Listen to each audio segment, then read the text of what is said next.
हाँ जी बच्चों, good morning. तो आज आपके सामने नए चैप्टर की वीडियो, नई यूनिट की।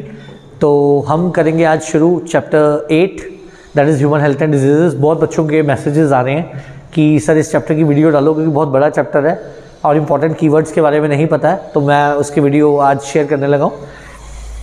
तो what is health? Is a complete state of physical, mental and social wellbeing. What are the factors that affect health? Genetic disorders, infections, change in lifestyle. Mind हमारे इम्यून सिस्टम को influence करता है और उसी से हमारी हेल्थ भी influence होती है। What is the disease? When the functioning of organs और systems of the body is adversely affected, it is called a disease. Diseases दो तरह की होती है, इन्फेक्शियस और non infectious. Infectious disease transmits from one person to another, they do not transmit. Communicable और non communicable होती हैं, ये आपको पता ही है। Disease are caused due to pathogens. Parasites are the pathogens as they harm the host. What is good humour hypothesis? ये आपकी बुक में फर्स्ट पेज पे दिया हुआ है। It was proposed by Hippocrates and Indian ayurvedic system. It states that health is a state of body and mind where there is a balance of certain humours. Humours बेटा यहाँ पे word use किया गया fluids के लिए, कि जो हमारी बॉडी है, हेल्थ जो है वो एक स्टेट ऑफ बॉडी और माइंड है which is the balance of certain humours. Persons with black bile belong to hot personality and would have fevers. ये क्या था? एक मिथ था, गलत था। विलियम हार्वे ने इस थ्योरी को डिसअप्रूव किया, इस हाइपोथेसिस को। उसने कहा he discovered blood circulation and demonstrated normal body temperature in persons with black bile using the thermometer. कि जरूरी नहीं है कि the persons having black bile will have fevers and they will have hot personality. This is just due to some disease, कि disease की वजह से ऐसा होता है कि पर्सन को फीवर होता है, जो एक सिम्टम होता है उस डिजीज को जस्ट आइडेंटिफाई करने के लिए। तो blood circulation was discovered by William Harvey and it was easily measured by thermometer. So these are some things which you need to do. Now this is something important, the common diseases in man. diseases में से question जरूर आता है। तो first जो important disease है वो है टाइफाइड। सैल्मोनेला टाइफी से होती है। इसका मोड ऑफ इन्फेक्शन बेटा ये मैंने बिल्कुल सेपरेट करके दिया हुआ है सब चीज़ों को, पैराग्राफ्स नहीं पढ़ने की जरूरत, जैसे स्पेशलिटी है मेरी वीडियोस की। It enters the small intestine through food and water and migrate to other organs via blood. Symptoms इसमें क्या है? Sustained high fever, headache, weakness, stomach pain, constipation, loss of appetite, intestinal perforations and death में occur in severe cases.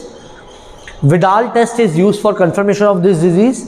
Mary Mallon, who is called Typhoid Mary, was a professional cook and she was a typhoid carrier who continued to spread typhoid for several years through the food she cooked. तो इसको detect करने के लिए कौन सा test होता है ये आपको याद रखना है, मोड ऑफ ट्रांसमिशन याद रखना है, कॉजेटिव एजेंट याद रखना है और सिम्टम्स याद रखने हैं। सेकेंड बैक्टीरियल डिजीज जिसकी हम बात करेंगे दैट इज निमोनिया। निमोनिया बेटा मेनली लंग एल्वुलाई को आपको इन्फेक्ट करता है और alveoli gets filled with fluid leading to respiratory problems. तो ये दो लाइंस कीवर्ड्स हैं आपकी जो आपको याद रखना है कि निमोनिया में लंग्स के एल्वुलाई इफेक्ट होते हैं और एल्वुलाई में फ्लूइड भर जाता है, जिसकी वजह से क्या होते हैं? Respiratory problems. दो पैथोजेंस हैं इसके, स्ट्रेप्टोकोकस निमोनिया और Haemophilus influenza. Mode of transmission क्या है? इनहेलिंग द ड्रॉपलेट्स और aerosols released by infected persons. जब कोई पर्सन स्नीज करता है तो एरोसोल्स या ड्रॉपलेट्स रिलीज करता है, तो उसकी वजह से वो हम एक्वायर कर लेते हैं, that causes pneumonia. How it spreads further? By sharing glasses and utensils with an infected person. Symptoms इसके क्या है? Respiratory problems, fever, chills, cough, headache. In severe cases the lips and finger nails में turn grey to bluish. फिर बात करेंगे viral disease की। Bacterial दो ही थी हमारी बुक में, टाइफाइड और निमोनिया। वायरल डिजीजेस और तीन और नाम आपकी बुक में दिए हुए हैं बैक्टीरियल डिजीज के। डिफ्थेरिया, ठीक है, ये आपकी बुक में मेंशन है, तो वो आपको ध्यान रखना। बिल्कुल लास्ट लाइन इसकी जो आपके निमोनिया वगैरह की है उसमें बिल्कुल लास्ट लाइन में वो तीन डिजीज के नाम है जो बैक्टीरियल डिजीज और होती हैं। It infects nose, common cold, the first viral disease. It infects nose and respiratory passage but not the lungs. It last for 3 to 7 days. Causative agent rhino virus. Mode of transmission inhaling droplets resulting from cough और sneeze through contaminated objects like pens, books, door knobs और accessories. Symptoms nasal congestion हो जाती है and discharge, fever, headache, sore throat, गला पक जाता है, कफ, hoarseness, भारीपन होता है आवाज में, and tiredness. So with this we have completed the viral diseases. अब बात करेंगे प्रोटोजोन डिजीज की। This is the most important question. Malaria, the protozoan disease, it is caused by a protozoan. The name of the protozoan is plasmodium, there are 3 species, vivax, malaria and falciparum. The most deadly और malignant जो पूरी body में फैलता है that is plasmodium falciparum.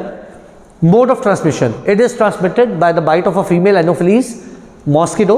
तो pathogen ये है, vector ये है। वेक्टर मतलब जो इस प्लाज्मोडियम को हमारी बॉडी में डालता है। वेक्टर वो होता है जो डिजीज कॉज नहीं करता, सिर्फ डिजीज कॉजिंग एजेंट को हमारी बॉडी तक लेके आता है। तो female anopheles mosquito is the vector. Symptoms क्या है?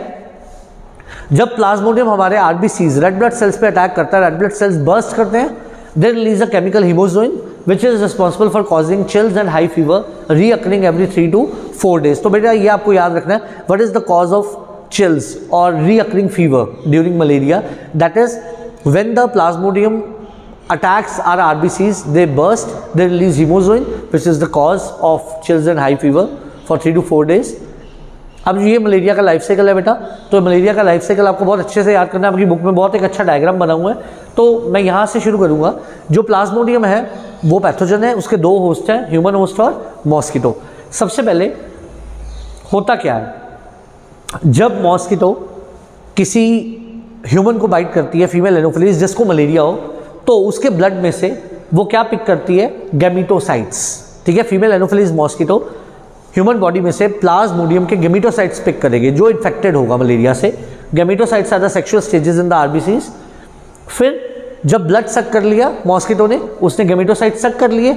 अब जो मेल और फीमेल गैमीटोसाइट्स होंगे वो मॉस्किटो के गट में जाएंगे, where fertilization and development will occur। तो fertilization occurs in the gut of the mosquito, this you need to remember। and अगर fertilization हो रही है तो where does sexual reproduction of plasmodium occurs? तो this is the life cycle of plasmodium। sexual reproduction occurs in the gut of the mosquito। तो उसके बाद जब fertilization हो जाती है मेल और फीमेल गैमीटोसाइट्स की, तो बनते हैं बेटा sporozoites. the infectious stages they escape from the gut and they migrate to the salivary glands। तो माउथ में आ जाते हैं मॉस्किटो के। फिर वो मॉस्किटो बाइट करेगा हेल्दी ह्यूमन को।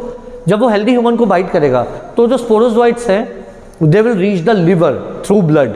पहले वो लिवर में जाएंगे, लिवर में they will reproduce asexually bursting the liver cells and then more and more gametocytes will be released in the human blood. Here they will again undergo asexual reproduction in the RBCs, bursting the RBCs where haemozoin will be released which is the cause of cycles of fever during the whole cycle. तो ये बेटा हमको याद रखना है बहुत अच्छे से कि ये चीज़ें कैसे होती हैं। तो this is the main cause of everything which you need to remember. This is a very very important question और ये बहुत ही ज़्यादा इंपॉर्टेंट क्वेश्चन है स्पोरोजोइट्स वाला। और where does asexual reproduction occurs? Asexual reproduction occurs in human. Where does sexual reproduction occurs? Sexual reproduction occurs in gut of mosquito. और asexual reproduction occurs in the liver cells as well as in the RBCs. अब हम बात करेंगे second protozoan disease. The second protozoan disease is amoebiasis। Amoebiasis is caused due to a protozoa that is Entamoeba histolytica। What is its mode of transmission? It is transmitted through the carrier। Carrier वो होता है जो disease causing agent को आपकी body तक नहीं लेके आता। वेक्टर वो होता है जो डिजीज कॉजिंग एजेंट को आपकी बॉडी में डालता है। जैसे फीमेल एनोफिलीज मॉस्किटो वो प्लाज्मोडियम के स्पोरोजोइट्स स्टेज उसको आपकी बॉडी में डालती है। ये जो कैरियर होती है लाइक हाउस फ्लाई, ये क्या करेगी? इस ऑर्गेनिज्म एंटामीबा को आपके किस में डाल देगी? वाटर और फूड। कैसे? ये ध्यान से सुनिएगा। जब एक पर्सन को अमीबियासिस होता है तो वो अपने फीकल मैटर फीसिस में eggs of this Entamoeba release करता है। मॉस्किटो उस फीकल मैटर के ऊपर बैठती है, वहां से एग्स उठाती है। ठीक है, हाउस फ्लाई। तो हाउस फ्लाई ने वो एग्स उठाए और एग्स उठा के आपके फूड और वाटर में डाल दिए। This is the mode of transmission. ध्यान से समझ लिया I think. Symptoms are constipation, abdominal pain and cramps, stools with excess mucus and blood clots। ये तो थी बेटा प्रोटोजोन डिजीजेस की बात। अब हम बात करेंगे हेलमिंथिक डिजीजेस की। सबसे पहले हेलमिंथिक डिजीज की हम बात करेंगे ascariasis which is caused due to ascaris. Mode of transmission क्या है? सेम। जिसको एस्कैरियासिस होता है वो अपने फीकल मैटर में एग्स ऑफ हेलमिंथ रिलीज करता है एस्कैरिस। फिर एक मॉस्किटो है क्यूलेक्स। तो क्यूलेक्स मॉस्किटो सॉइल, वाटर या वेजिटेबल्स के अंदर वो चीज़ क्या हो जाती है? इंडल्ज हो जाती है। This is something about filariasis. मैं एस्कैरियासिस की बात करता हूँ कि सपोज कीजिए जो एग्स हैं पैरासाइट्स के वो फीकल मैटर में पर्सन ने रिलीज कर दिए। अगर वो फीकल मैटर उसने फील्ड में रिलीज किया है तो वहाँ पे सॉइल, वाटर और वेजिटेबल, सॉइल के थ्रू या वाटर के थ्रू ये वेजिटेबल्स और फ्रूट्स में जाएगी कंटेमिनेशन, और इससे जो फ्रूट्स और वेजिटेबल्स आप कंज्यूम करेंगे फिर आपकी बॉडी में आ जाएगी, ठीक है। देयर इज नो वेक्टर और कैरियर है। जो क्यूलेक्स मॉस्किटो की मैंने बात की है वो फिलारियसिस में होता है, ठीक है। तो दिस इज एस्कैरियासिस। सिम्टम्स है इसके internal bleeding, muscular pain, fever, anaemia and blockage of intestinal passage. और अमीबियासिस, एस्कैरियासिस और फिलारियसिस में से पेपर में से क्वेश्चन जरूर आता है, तो this is very very important. अब मैं बात करूंगा second helminthic disease that is filariasis, जिसे हम एलिफेंटियासिस भी कहते हैं। इसका कॉजेटिव एजेंट है फिलेरियल वॉर्म, जिसे हम वुचेरेरिया कहते हैं। वुचेरेरिया बैंक्रॉफ्ट टाई और Wuchereria malayi are the two sub species. It is spread through the bite of female Culex mosquito. अब ये बहुत ही ज्यादा इंपॉर्टेंट, जो बच्चे भूल जाते हैं पेपर में। Filarial worms live in the lymphatic vessels usually of the lower limbs where they cause chronic inflammation of the organs in which they live for many years. The limbs and genital organs may get deformed. तो बेटा inflammation of the organs, तो lower limbs, ये आपके lower limbs है, इनकी जो lymph vessels हैं इनमें ये mainly infection cause करते हैं, इसलिए ये देखिए lower limbs में there is inflammation, swelling हो गई है बहुत ज़्यादा। तो ये आपको keywords याद रखने हैं, this is very very important और ये पेपर में आने वाला है। नेक्स्ट मैं बात करूँगा फंगल डिजीजेस की। तो फंगल डिजीज में सबसे पहले हम बात करेंगे the various diseases.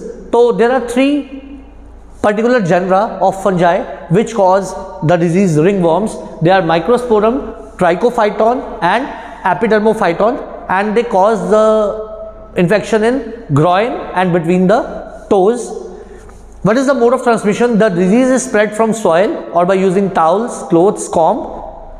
What are the 2 conditions that help the fungi to grow? Heat and moisture. तभी कहते हैं गर्मी जब होती है, पसीना जब आता है, तभी ये डिजीज होने के चांसेस बहुत ज़्यादा होते हैं। सिम्टम्स क्या है? Dry skin, lesions on the skin, nails, scarf and intense etching. How this diseases can be prevented? Bye personal hygiene, keeping the body clean and use clean drinking water and food. This is personal hygiene. What is the mode of public hygiene to prevent these diseases? Proper disposal of waste and excreta, periodic cleaning and disinfection of the water reservoirs, pools, cesspools and tanks. Avoid contact with infected persons or their belongings. Standard practices of hygiene in public catering and control and eliminating the vectors like mosquitoes. तो बेटा ये जितनी भी disease हैं जो water से फैल रही हैं, एयर से फैल रही हैं, इसे आप कैसे कंट्रोल कर सकते हैं? तो वाटर से अगर बचना है तो ये चीज़ें आपको करनी पड़ेंगी वाटर बॉर्न डिजीज से बचने के लिए। Now how can you control and eliminate the vectors? Number 1, mosquito से बचने के लिए अवॉइड स्टेग्नेशन ऑफ वाटर, पानी इकट्ठा ना होने दीजिए। Regular cleaning of the house hold coolers, use of mosquito nets. Now this is something very very important. Introducing larvivorous fishes like Gambusia.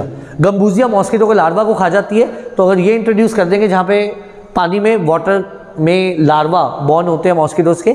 Spraying the insecticides in ditches, drainage and swamps. Providing doors and windows with wire mesh. Now उसके अलावा vaccine and immunisation help to control diseases like smallpox, polio, diphtheria, pneumonia and tetanus. तो कौन कौन से disease है जो vaccine और immunisation से कंट्रोल हो गई हैं? तो ये बेटा उनके नाम है। Drugs like antibiotics are also use to treat the infectious diseases. तो ये इस सेशन में हमने डिजीज के बारे में पूरी बात कर ली है। आई होप डिजीज आपको बहुत अच्छे से समझ आ गई होंगी। वेक्टर्स का ध्यान रखना है, कैरियर्स का ध्यान रखना है, और इंपॉर्टेंट डिजीज मैं बता रहा हूँ जो पेपर में आएंगी इस बार। Malaria, ascariasis, then you have amoebiasis और एलिफेंटियासिस। तो ये बेटा आपको बहुत अच्छे से याद करनी है, और इसमें कोई भी दिक्कत हो तो आप मुझे पूछ सकते हैं। तो इसके साथ ही ये वीडियो मैं एंड करता हूँ, और नेक्स्ट जो वीडियो है वो आपकी मेनली वैक्सीनेशन, इम्यूनाइजेशन पे होगी, और उसके बाद इस चैप्टर की 3rd वीडियो उसमें कैंसर, ड्रग्स और बाकी टॉपिक्स होंगे। तो इनकी जो असाइनमेंट्स हैं वो भी मैं पोस्ट कर दूंगा ग्रुप पे। Thank you so much everyone, thank you.